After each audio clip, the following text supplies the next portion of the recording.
नमस्कार, जनता की आवाज़ प्रोग्राम में आप सबका स्वागत है। मैं आपकी मेज़बान रितिका राजपूत। और जम्मू कश्मीर के अगर मैं मुद्दों की बात करूं, मुद्दे तो ख़त्म होने का नाम ही नहीं ले रहे। आए गए दिन कुछ ना कुछ ऐसी बातें निकल के आती हैं जिससे सरकार की पोल खुल जाती है। अब जनता किस बात से परेशान है, सड़क पे आने पे क्यों मजबूर है, वो जानना चाहेंगे। तो हमारे पीछे जितने भी लोग खड़े हैं इनसे भी हम बातचीत करके जानेंगे कि क्या कुछ मुद्दे इनके चल रहे हैं। इस वक्त जितने भी लोग आप लोग देख रहे हैं यहाँ पे खड़े हैं, ये सब रैबरे खेल के जितने भी एम्प्लॉई हैं वो यहाँ पे इस वक्त पहुँचे हैं। क्या कुछ इनकी डिमांड्स है, प्रोटेस्ट इनके काफ़ी दिनों से लगातार चल रहे हैं, क्यों चल रहे हैं, सरकार से ये क्या डिमांड कर रहे हैं, वो सब बातें इन्हीं से जानेंगे कि क्या कुछ दिक्कतों का सामना ये कर रहे हैं। तो सर, सबसे पहले आप मुझे बताएं कि रैबरे खेल के जितने भी एम्प्लॉयज़ यहाँ पे आए हैं, क्या कुछ डिमांड्स हैं, क्यों आप लोग सड़कों पर आने पर मजबूर हैं? मैम, सबसे पहले जो हमारी डिमांड है, रिक्वेस्ट है एडमिनिस्ट्रेशन और एलजी साहब के सामने, वो ये है कि जो इन्होंने मेमो निकाला था उसको रिवर्स किया जाए, उसमें अमेंडमेंट की जाए। पहला नंबर, जो रैबरे खेल फ़िज़िकल एजुकेशन टीचर के लिए पोस्ट को फ्रीज़ रखा गया था, उस मेमो में डीफ्रीज़ करने की बात की गई है, उसको रिवर्स किया जाए। पहला नंबर ये। दूसरा, हम लोगों का जो सैलरी का और इशू है और प्रोविशन पीरियड का, सैलरी को इन्हांस किया जाए और प्रोविशन पीरियड को डिक्रीज़ किया जाए, ताकि हम लोग अपनी फैमिली, अपने बच्चों का एक अच्छे तरीके से बेहतर ज़िंदगी को जी पाए। मैम, तो सर आप मुझे एक बात बताएं, जब आपने ये सर्विस ज्वाइन की थी, क्या आपको पता था कि ये दिन भी आएंगे, ऐसी समस्याएं आपको देखने को मिलेंगी, कुछ ऐसा उस टाइम पे आइडिया था कुछ? मैम, तब यहाँ पे हमारी स्टेट की सरकार थी, तब ये राज्य था, पूर्ण राज्य था यहाँ पे। तो तब के जो हमने ज्वाइन की थी, तब हमें यही आश्वासन दिया गया था कि जैसे ही आप लोग ज्वाइन करेंगे, यहाँ पे मॉडिफिकेशन के है, इसमें पॉलिसी में क्लॉज था, तो उसी के तहत हम लोगों ने ज्वाइन किया था। हमें ये था कि हमारी इलेक्टेड गवर्नमेंट है यहाँ पे, थोड़े महीनों बाद हम लोग उनसे रिक्वेस्ट करेंगे तो हमारा ये जो है सैलरी इंक्रीज़ होगी, टाइम पीरियड डिक्रीज़ हो जाएगा। लेकिन अब की जो हमारी यहाँ पे एडमिनिस्ट्रेशन है, और इन्होंने कोई एक ट्रैप बुना है हमारे इर्द गिर्द, रैबरे खेल टीचर्स के इर्द गिर्द, ताकि उन्होंने हमें ट्रैक से डीरेल किया है पहले, ताकि ये इसी उलझन में फंसे रहे और जो इनकी पहले डिमांड्स थी उससे हट जाएं और वापस उसी चीज़ पे आ जाएं। तो आपको इस तरह से उलझाने का प्रयास क्यों किया जा रहा है, जबकि यहाँ पे बोला गया था कि यूटी बनने के बाद डेवलपमेंट होगी, यहाँ पे लोगों को बड़े सारे ऑप्शंस दिए जाएंगे फ्यूचर बनाने के लिए, तो अब आपको क्यों बरगलाया जा रहा है इस प्रकार से? मैम, ये सामने है कि ये सिर्फ वोट बैंक की राजनीति करते हैं, बड़ी बड़ी बातें करते हैं कि ये न्यू भारत की कल्पना कर रहे हैं। न्यू भारत ऐसे नहीं बना जाता कि यूथ जो है सड़कों पे आ रहा है, ऐसे हम न्यू भारत की कल्पना नहीं कर सकते। हमें कुछ ऐसी चीज़ें करनी पड़ेंगी जो यूथ के फेवर में होंगी। एक तरफ आप पीछे देख लीजिए कि ऐसे भी था कि ये मतलब कि यूथ को मेन स्ट्रीम में लाने के लिए उनको जॉब प्रोवाइड किया करते थे। अब ये खुद बोल रहे हैं कि यूथ मेन स्ट्रीम से निकल जाए, क्योंकि उनको तो ये बाहर का रास्ता दिखा रहे हैं, तो यूथ तो मेन स्ट्रीम से बाहर जाएगा। तो सर, आपको आपकी सर्विसेज में जो आप चाहते हैं वैसा नहीं किया जा रहा है, क्यों? आपको क्या लगता है आपकी पोस्ट के, क्या ये जितने भी एम्प्लॉयज़ हैं, क्या इनको सही तरीके से वहाँ पे नहीं लगाया गया था, या फिर किस चीज़ को मद्देनज़र रखते हुए फिर इन लोगों के लिए ऐसा कुछ निकाल के रखा गया है? मैम, मैं आपसे पूछना चाहता हूँ कि आप ये बताएं मेरे को कि हर टीचर में क्या एक फ़िज़िकल एजुकेशन टीचर होना चाहिए, नहीं होना चाहिए? आप बताइए मुझे। होना चाहिए ना। हम वहीं लगे थे जहाँ पे ऑलरेडी टीचर नहीं था, तो इसका मतलब हमारे जो जम्मू कश्मीर के गवर्नमेंट स्कूल थे वहाँ पे फ़िज़िकल एजुकेशन टीचर की रिक्वायरमेंट थी, तो गवर्नमेंट ने हमें लगाया। इन्होंने ही पॉलिसी निकाली, मैंने तो पॉलिसी बनाई नहीं, साहब ने भी पॉलिसी बनाई नहीं, ना मैडम ने बनाई पॉलिसी। पॉलिसी बनाई इनके ब्यूरोक्रेट्स ने, इनका कैबिनेट डिसीजन था। बीजेपी और पीडीपी की कोलैबोरेशन गवर्नमेंट थी। ये 70 साल के पाप नहीं हैं, ये इन्हीं के पाप हैं जो हम लोग बोझ ढो रहे हैं, और इसका जो भुगतान है वो बीजेपी और एडमिनिस्ट्रेशन को ही धोना पड़ेगा, क्योंकि सेंटर में बीजेपी की सरकार है और यहाँ पे जो एलजी साहब हैं और यहाँ की एडमिनिस्ट्रेशन है वो सेंटर से रन हो रही है। तो ये इनका दायित्व बनता है कि इस मुद्दे को जल्द से जल्द सॉल्व करवाएं और यूथ को मेन स्ट्रीम में लेके आएँ, ताकि यूथ सड़कों पे ना आए और ये बच्चे सारे अपने अपने घर वापस जा पाएँ। तो मैम, मैं आपसे जानना चाहूँगी, जब सिलेक्शन प्रोसेस हुई थी, वैकेंट पोस्ट पे आपको लगाया गया था, तो अब जाके हटाने की बातें भी बाहर आ रही हैं, आपको परमानेंट भी नहीं किया जा रहा है, सैलरी इश्यूज़ भी काफ़ी ज़्यादा निकल के आ रहे हैं, तो घर चलाने में क्या कुछ दिक्कतों का सामना करना पड़ता है जो कि सरकार को नहीं दिख रहा? मैम घर चलाने की तो हम बात ही नहीं कर सकते, जो हमें सैलरी दी जा रही है इससे तो घर नहीं चलाया जा सकता। हाँ ये है कि हमारे स्कूल का पेट्रोल का जो खर्चा है वो बड़ी मुश्किल से पूरा हो जाता है, घर चलाने की इसमें बात नहीं है। घर चलाने में हमें बड़ी सारी दिक्कतें आ रही हैं, हमारे बच्चे हैं, फैमिली है। अब आप ही सोचिए, ऐसी इन्होंने एक मेमो निकाल दिया है, पूरे टीचर साहिबान को सबको सड़क पे ला के बिठा दिया है। आप हमने पूछिए कि हम घर से कैसे आते हैं, हम अपने हक के लिए आते हैं, जहाँ किसी का एंटरटेनमेंट करने के लिए तो आते नहीं है। मुझे लग रहा है, मैं ये बात सोचने पे मजबूर हो गई हूँ कि गवर्नमेंट ऐसा करती है ताकि उनके लिए एंटरटेनमेंट लगा रहे। कुछ जब जो मुलाजमीन आते हैं, आप प्रोटेस्ट करते हैं तो थोड़ी देर के लिए चले जाते हैं, उनको लगता है बड़ा शांत माहौल हो गया, ताकि इसीलिए वो इस तरह के कुछ रूल निकाल देते हैं, ऐसे मेमोज निकाल देते हैं या ऑर्डर्स निकाल देते हैं कि ये जो टीचर हैं, एम्प्लॉइज़ हैं, सड़कों पे आके हू हल्ला करें और हमारा एंटरटेनमेंट लग जाए।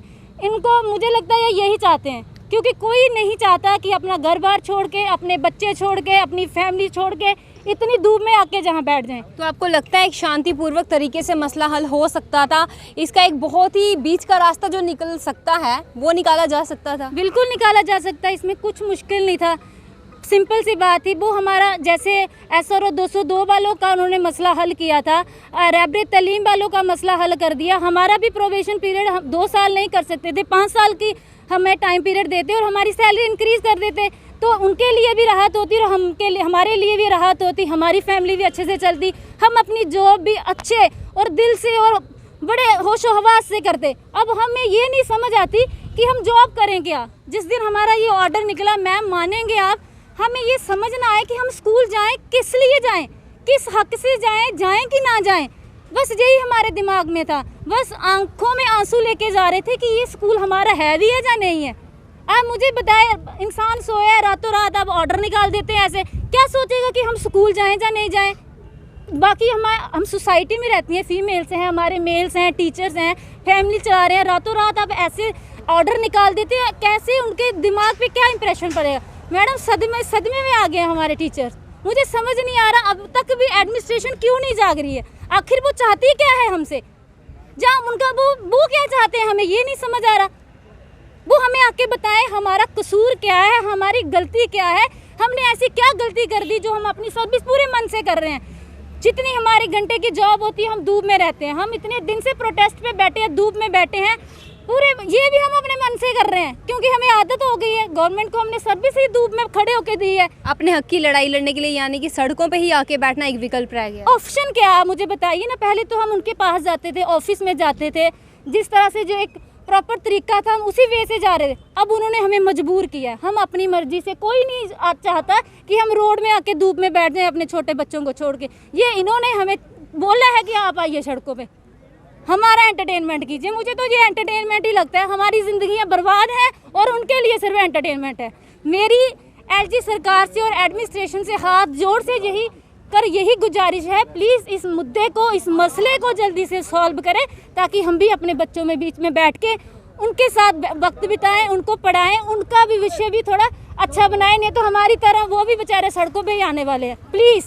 तो सर मैं आपसे जानना चाहूँगी कि ये जो आपका प्रोटेस्ट चल रहा है इतने समय से, किस किस के आगे गुहार लगा चुके हैं कि इंसाफ किया जाए, कुछ ना कुछ हल निकाला जाए ताकि जितने भी लोग सफ़र कर रहे हैं इन्हें इतना सफ़र ना करना पड़ जाए। मैम 2017 में ये पॉलिसी बनी, 2019 में जाके इम्प्लीमेंटेशन हुई और हमारी रिक्रूटमेंट हुई। तब से हमारी एक ही बात थी कि ये जो हमारी पॉलिसी बनी है ये हमारे हक के लिए नहीं है, क्योंकि आज तक JNK में जितनी भी पॉलिसीज़ बनी है वो उन सब में जो टाइम पीरियड था वो 5 साल से ज़्यादा नहीं था और वो लोकल वर्कर थे, मतलब कि एक गांव से ही उनको RET टीचर्स लगाया जाता था। तो आज से आप 20 साल पहले लगा लो तो तब भी उनको 2000 सैलरी मिलती थी। तो आप सोचिए कि आज से 20 साल पहले जो 2000 का वैल्यू थी और आज 4000 की वैल्यू कुछ भी नहीं है उसके सामने। तो दैट्स मीन कि उसके बाद हमने हर एक बंदे के सामने गुहार लगाई। तो अंडरस्टूड होता है कि जो चीज़, जो पार्टी आपकी एडमिनिस्ट्रेशन में है, बीजेपी वाले बेशक नहीं बोल रहे हैं कि हमारा कोई नहीं है, हम LG हमारा नहीं है, लेकिन मैम सेंटर में गवर्नमेंट किसकी है? बीजेपी की। 2 MP हमने यहाँ से जितवा के भेजे। हमारे जितेंद्र सिंह साहब वहाँ पे PMO में मिनिस्टर हैं जिनकी एक कलम से कई ऑर्डर बनते हैं। फिर क्या हुआ कि हमारी जो पॉलिसी बनी उसके अगेंस्ट हमने बोला, हम मिले एडमिनिस्ट्रेशन से, हमारी बात तब सुनी गई, मुर्मू साहब थे उन्होंने हमारी बात सुनी, हमारे फेवर में एक कमेटी गठित की और साथ में SRO 202 का भी यही मसला था, उनका टाइम पीरियड 5 साल का था। हाँ, वो JKSSB के थ्रू आए थे, हम भी एक प्रॉपर पैनल के थ्रू आए थे, हमारे भी इंटरव्यू हुए थे, हमारी भी डिग्रियों की एक वैल्यू थी, उनके नंबरिंग दी थी और हमारे भी यहाँ बहुत सारे लोगों ने अप्लाई किया था, उनमें से ये चुन के ये क्रीम आई हुई है और बड़े सारे लोग थे, उनमें से ये क्रीम चुन के आई हुई है प्रॉपर तरीके से। सो उसके बाद क्या हुआ कि हम लोगों को दर बदर होना पड़ा हर बार। मैं अपनी बात कर रहा हूँ, मैंने खुद 100 से ज़्यादा मेल LG साहब को की कि हमें अपॉइंटमेंट दी जाए। कभी रिप्लाई आया उन मेल्स का? कभी रिप्लाई छोड़िए, हमने ऑफिस में जाके जब पता किया जी हम तो मेल भेजते हैं, क्या मेल नहीं पहुँचती यहाँ पे? वो बोलते हैं कि हम तो देते हैं, LG साहब टिक ही नहीं करते, आपके साथ मिलना नहीं चाहते। तो मैम आप सोचिए, जब कम्युनिकेशन गैप इतना बड़ा है, हम अपनी बात वहाँ तक नहीं रख पा रहे थे, फिर हमने क्या किया, लीडरों का सहारा लिया, वो इनकी पार्टी का सहारा लिया। इन्होंने हमें क्या किया, नहीं जी हमारी बात हो रही है, आप 3 साल में रेगुलाइज हो जाएंगे, आपकी सैलरी इन्हांस हो जाएगी। फिर जो हमारी कमेटी हुई, उन्होंने आगे एक सब कमेटी बनाई, उन्होंने बोला कि ठीक है आपका प्रोसेस चल रहा है। हमारे जो सेक्रेटरी साहब थे आलोक कुमार जी, हम उनके साथ कम से कम भी 50 बार मिले होंगे और हर बार उनका यही था, हम आपके लिए अच्छा कर रहे हैं, मैं ये नहीं चाहता कि बार बार आपको रोडों पे आना चाहे पड़े, मेरे पास आना पड़े, क्योंकि मैं भी एक स्पोर्ट्स प्लेयर हूँ। उनकी ये वैल्यू थी, time period decrease, salary increase, हमने हर बार यही सुना। तो मतलब हम भी निश्चय थे, 2 साल से हमने भी कोई प्रोटेस्ट नहीं किया, क्योंकि हमें था कि हमारी बेटरमेंट के लिए ये कमेटी आ रही है। अभी लेटेस्ट जो कमेटी ने डिसीजन दिया, वो डिसीजन नहीं मान सकते, वो कोई ऐसे पेज फाड़ के कोई ऑर्डर फेंकने वाली बात की है इन्होंने हमारे फेवर में। आपको लगता है वो जो ऑर्डर निकाल के, मेमो निकाल के रखा गया था, कुछ सोच समझ के किया गया है या ऐसे ही कर दिया गया? देखिए मैम, एक IAS बंदा उस पर साइन कर रहा है, कमेटी बनी, उसके बाद सब कमेटी बनी, वो 2 साल में ये चीज़ें सोच रहे थे। नेगेटिविटी, ये इतनी नेगेटिविटी फैला दी, हम कई दिनों से रातों को सोए नहीं है मैम। जब आपको पता चले, आप भी जॉब कर रहे हैं, 4 साल हमने जॉब की, 4 साल के बाद आपको पता चले यार आपकी जगह तो किसी और को रिक्रूट कर रहे हैं और हम पूरी उम्र रेगुलाइज नहीं होंगे। 6,000 रुपये फैमिली थोड़ी चलती हैं। जब हमारी परमानेंट पोस्टों पे जो हमारे लिए फ्रीज की हुई पोस्टें थी, उनकी जगह आप किन्हीं और लोगों को रिक्रूट कर रहे हो, तो हम कहाँ जाएं? तो सर क्या कुछ डिमांड आपकी सरकार से है, क्या कुछ हल आप चाहते हैं? हमारी कोई ज़्यादा डिमांड्स नहीं है, क्योंकि जो इन्होंने मेमो में 3-4 पॉइंट दिए थे, पहले 2-3 पॉइंटों से हमें कोई प्रॉब्लम नहीं है। फेक डिग्री वालों से हमें कोई प्रॉब्लम नहीं, जिनकी फेक डिग्री है निकालो, हम उसके फेवर में हैं। इन्होंने पॉलिसी बंद की है, ठीक है, जैसे हम खज्जल हो रहे हैं, हम नहीं चाहते कि हमारे आने वाले लोग भी ऐसे खज्जल हों इस पॉलिसी के तहत। इससे बेस्ट है कि ये अपनी परमानेंट पॉलिसी, उनके लिए परमानेंट पोस्टें निकालें, हमें उनसे कोई नहीं। तीसरा, इन्होंने ये किया कि जो हमारी पोस्टें फ्रीज की थी, फ्रीज, तो उनको डी फ्रीज़ किया। अगर हमने जिन चीज़ों पे परमानेंट होना था, अगर वो पोस्टें डी फ्रीज़ होकर पहले एडवर्टाइजमेंट होगी, तो हमारे पास जब हमारा टेन्योर पूरा होगा तो हमारे पास ऑप्शन नहीं है, हम कहाँ रेगुलाइज हो पाएंगे। तो सर आपको लगता है कि किसी प्रकार का धोखा किया गया है एम्प्लॉइज़ के साथ? ये डबल क्रॉस है, ये धोखा नहीं बोल सकते। धोखा तो एक होता है ना, आपने सीधा, इन्होंने हमें बोला कुछ, पॉलिसी में बोला कुछ, और दूसरा जो इन साथ में जो दूसरी पॉलिसी थी SRO 202 का कुछ डिसीजन दिया, तो हमें भी होप हुई नहीं यार इनका बेटर हुआ है तो मे भी हमारा भी बेटर होगा। हम भी उसी कम्युनिटी से होप थी, बट उस होप को मिटा दिया गया। होप थी, इन्होंने हमें बोला था, हर बार हमें ये आश्वासन दिया, मैं आपके पास जाऊंगा किसी और, तो जब आपको बोला कि आपका काम हो जाएगा, देन आप रिलैक्स हो जाते हैं कि हमारा काम। हमने ये कभी सपने भी नहीं सोचा था कि ये चीज़ें कभी हो सकती हैं। हमें ये था, हाँ जी, हमने मांगा था इनसे 2 साल का प्रोविशन पीरियड, लेकिन हमने बोला SRO 202 नहीं देंगे, कम से कम RET की जो स्कीम है 5 साल का तो देंगे, हमारी पेमेंट इतनी इंक्रीज़ करेंगे कि कम से कम हम अपने परिवार का थोड़ा गुजारा कर सकें, एक बेसिक सैलरी देंगे, कुछ इन्हांसमेंट करेंगे सैलरी में। लेकिन इन्होंने उल्टा नहीं, बड़ा ज़्यादा उल्टा कर दिया। तो मैम ये तो सीधा ह्यूमन राइट वायलेशन हो रहा है। जिन चीज़ों के लिए हम लड़ रहे थे, उनको पाना तो दूर, इन्होंने और हमें नीचे गिरा दिया। तो हम ये चाहते हैं कि एक प्रॉपर तरीके से ऑर्डर आए, जिसमें एक पोस्टें डी फ्रीज की जाएँ और हमारे प्रोविशन पीरियड पे बात हो, क्योंकि हम दूसरी जो कमेटी बनी थी SRO 202 के लिए, उनके लिए यही हुआ। तो हम भी कुछ पॉजिटिव चाहते हैं, क्योंकि हमेशा जब भी कोई रिव्यू करता है वो पॉजिटिव चीज़ के लिए करता है, ठीक है मैम, तो हम यही चाहते हैं। तो जैसे कि सर यहाँ पे आप लोगों का प्रोटेस्ट काफ़ी लंबे समय से चल रहा है, कब तक आपका प्रोटेस्ट चलेगा, कब तक आप यहाँ पे बैठे रहने वाले हैं? मैडम ये प्रोटेस्ट तब तक चलेगा टिल जब तक हमें जो हमारी डिमांड्स हैं फुलफ़िल नहीं होती, बस इसके पहले हम बिल्कुल नहीं हिलेंगे यहाँ से, क्योंकि हमने ये ठान ली है। क्योंकि मजाक बना दिया हमारा कि हर दिन यहाँ हमें डिमांड्स के लिए जाना पड़ता है, कमेटी फ्रेम करते हैं, उसके बाद कुछ और उसका निकलता है जो रिज़ल्ट्स हैं। तो हमें जब तक हमारी जो डिमांड्स थी हमने इनके आगे रखी थी वो फुलफ़िल नहीं होती, ऑर्डर नहीं रिटर्न में निकलता, अब यहाँ से हम बिल्कुल नहीं हिलेंगे। बाकी आप सब ने जान लिया क्या हो रहा है क्या नहीं है, किसके लिए है, आप सब जानते हैं। तो हमारी ये एम्प्लॉइज़ हैं कहाँ से उठ के यहाँ पे बीजेपी ऑफिस के बाहर बैठ के ये लोग प्रोटेस्ट कर रहे हैं, कहाँ से आए हैं सर? पूरा जम्मू डिवीज़न जितना भी है, जिसमें किश्तवाड़, रामबन, डोडा डिस्ट्रिक्ट, हमारे रियासी है, 10 डिस्ट्रिक्ट के लोग यहाँ पे बिल्कुल 10 डिस्ट्रिक्ट के लोग जो हैं सभी, इवन की फीमेल्स हैं, बच्चे लेके अपने साथ यहाँ आई हुई हैं। उनके छोटे छोटे बच्चे भी हमारे साथ इस समय जुड़े हुए हैं। तो सर आपको क्या लगता है, सरकार को क्या दिख नहीं रहा है कि इस कड़कती धूप में, जबकि हीट वेव को लेके इतने सारी खबरें बाहर निकलती हैं, क्या कुछ बुरे हालात हो रहे हैं गर्मियों में, सब जानते हैं, और इतनी गर्मी में आप लोग लगातार 4 दिन हो चुके हैं यहाँ बैठे हुए, क्या सरकार को नहीं पता चल रहा है कि एम्प्लॉइज़ या फिर आम जनता ही बोल दें अगर, तो आम जनता क्या कुछ सफ़र कर रही है? नहीं, डेफिनेटली जो मुहिम इस समय छिड़ी है, जो 3 दिन चौथा दिन आज हमारा प्रोटेस्ट का कंटिन्यू प्रोटेस्ट है, तो डेफिनेटली सरकार के सामने भी ये डिमांड्स गई हैं, पब्लिक भी हमें देख रही है। हमारे इवन के आपने देखा होगा मॉर्निंग में हम असेंबली करते हैं, नेशनल एंथम करते हैं, यहाँ बसेस जाती हैं स्कूल्स की, केसी इंटरनेशनल की, शिक्षण के और भी अदर स्कूल जितने भी जाते हैं, वो हमें देखते हैं कि हमारे फिजिकल टीचर्स यहाँ रोड पर आ गए हैं। तो डेफिनेटली उम्मीद है कि विद इन दिनों में ये हमारी डिमांड्स फुलफिल्ड।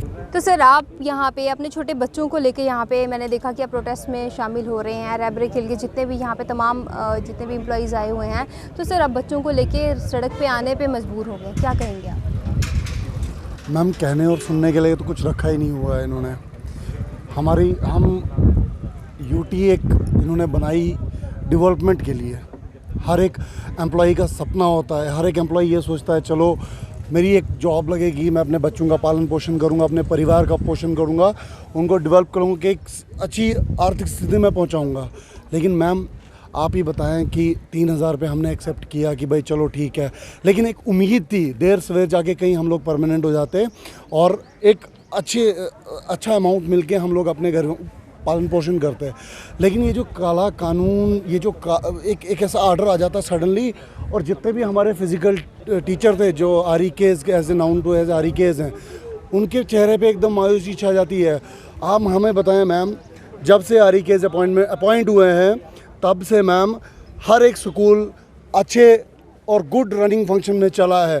फिजिकल कोई भी एक्टिविटी है, चाहे मॉर्निंग असेंबली से लेकर इवनिंग मास पीटी, हर एक एक्टिविटी की है। उसके बाद जो भी इन्होंने टास्क हमें दिया है, चाहे धूप हो, चाहे बारिश हो, चाहे सर्दी हो, कुछ भी हो, चाहे आंधी तूफान हो, हमने वो कंप्लीट किए हैं। YSS कप से LG कप से स्वच्छता अभियान, जहाँ पे भी इन्होंने हम लोगों को डिप्यूट किया, हम प्रॉपरली वहाँ पे पहुँचे, हम अपना पूरा फ़र्ज़ निभाया। सुबह 8 बजे से लेकर शाम को 6 बजे तक हम ग्राउंड में सर करते थे, हमने कभी ना नहीं किया। लेकिन एक ऑर्डर आता है, ऑर्डर पास किया जाता है, भाई आप लोगों को रिटर्न देना है। मैम ठीक है, एग्री करते हैं, लेकिन आप मुझे बताइए 4 साल बाद ही क्यों? आप 4 साल पहले आप क्या सो रहे थे वहाँ पे उस टाइम, या क्या कर रहे थे आप लोग? इतने सारे लोग हैं जो इस टाइम 4 साल बाद और एज हो चुके हैं, कुछ तो शादियाँ करके हैं, जिनके 2-2, 3 बच्चे हैं। मैम वो कहाँ से भरण पोषण करेंगे? हम तो किसी न किसी तरीके से इस चीज़ को मैनेज कर रहे थे कि भाई चलो ठीक है।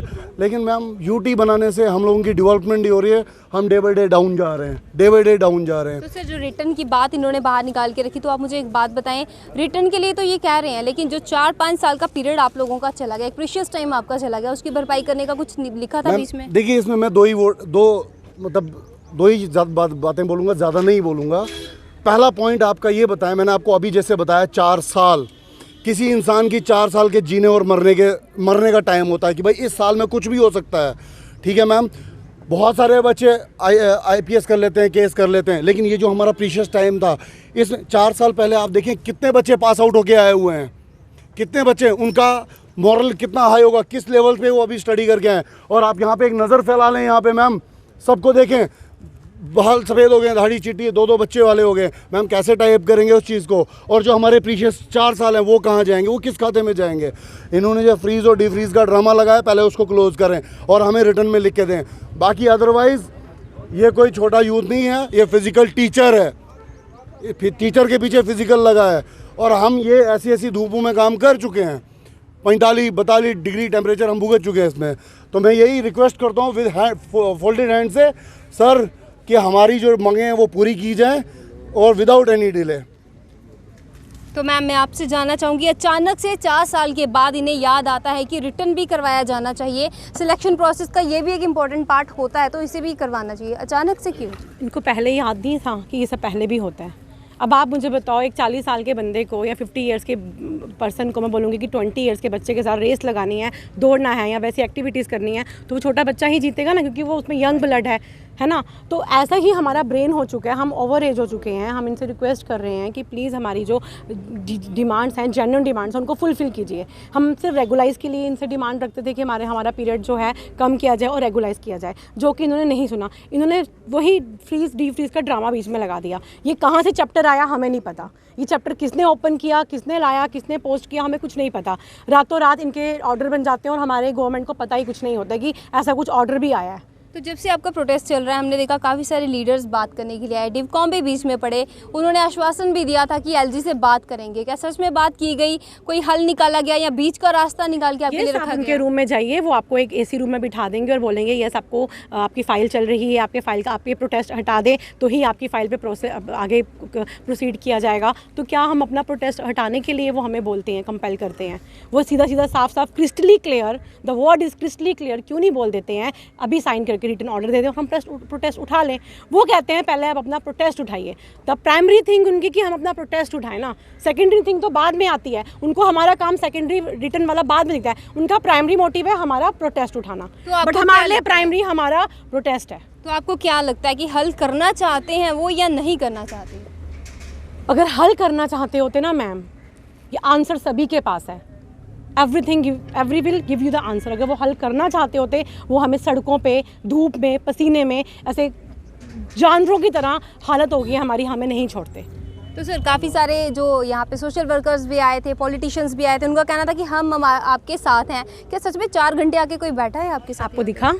आपको इस समय हमारे साथ कौन दिख रहे हैं? ये हमारे सर हैं, प्रेसिडेंट हैं, हमारे ये सारे आरई के टीचर्स हैं। कोई लीडर दिख रहा है आपको? कोई है लीडर पीछे? देखना, देखो देखो, शायद हो, चुन्नी के नीचे कहीं है, कुछ बैठे हो शेल्टर लेके, कोई नहीं है। Nobody is there. हम ही हैं, 4 दिन से हैं, पता नहीं कितने दिन रहेंगे, या हम यहाँ से जिंदा भी जाएंगे या नहीं जाएंगे। मेरे को तो लगता है मैं तो मर के ही जाऊंगी, जहाँ तक मुझे लगता है। तो सीधे साफ शब्दों में सरकार से क्या कुछ आप डिमांड करना चाहती हैं? ताकि हाँ, जोड़ के डिमांड है, हम्बल रिक्वेस्ट है कि प्लीज़ हमारे बीच में आके हमारी रिक्वेस्ट को समझा जाए। हम यही चाहते हैं कि हमारी जो जॉब है, हमारी पोस्ट हैं, वो फ्रीज़ की जाए। हमें एक रिटर्न ऑर्डर चाहिए, हमें गुमराह मत करो, हमारा दिमाग वैसे ही बहुत ख़राब है, कहीं कुछ हम कर ना बैठे। तो आपका ये प्रोटेस्ट कितने समय तक अब चलेगा? जब तक ये हमारी डिमांड फुलफिल नहीं करते। यानी कि आखिरी आपने एक ही सोच के रखा है डू कि और जब डाई वाली सिचुएशन है, डू और डाई। तो जैसे कि आपने देखा यहाँ पे जितने भी ये फिजिकल टीचर्स यहाँ पे मौजूद हैं, इनकी एक ही डिमांड है कि इनकी जो जेन्युइन सी डिमांड्स हैं उन्हें पूरा किया जाए। अगर सच में रिटर्न करवाया जाना था तो वो जब सिलेक्शन की जा रही थी, जब रिक्रूटमेंट हो रही थी, उस वक्त ये किया जाना चाहिए था। अब जाके 4 से 5 साल इनके लगवाने के बाद अब जाके अचानक से सपना आता है कि रिटर्न भी होना चाहिए था। ये डी फ्रीज और फ्रीज़ करने की जो बात निकल के आ रही है वो भी अब जाके उन्हें समझ में आता है। जब सिलेक्शन की जाती है उस वक्त समझ में क्यों नहीं आता? पहले से पढ़ा लिखा यूथ है सड़कों पे, कोई यहाँ पे रेहड़ी लगाने का काम कर रहा है, कोई पकोड़े तलने का काम कर रहा है, तो कोई यूं ही अपनी नौकरियों के लिए कई सालों से यहाँ पे सड़कों पे मौजूद हैं। जो ऑलरेडी जॉब कर रहे हैं उन्हें भी सड़कों पे लाके रख दिया गया है। ये है हमारे जम्मू कश्मीर की आज की डेवलपमेंट होने के बाद की तस्वीर। अब देखते हैं क्या कुछ हल इसका निकाला जाता है। जो भी रहेगा आप तक ज़रूर पहुँचाएंगे। अब तक के लिए इतना ही, धन्यवाद।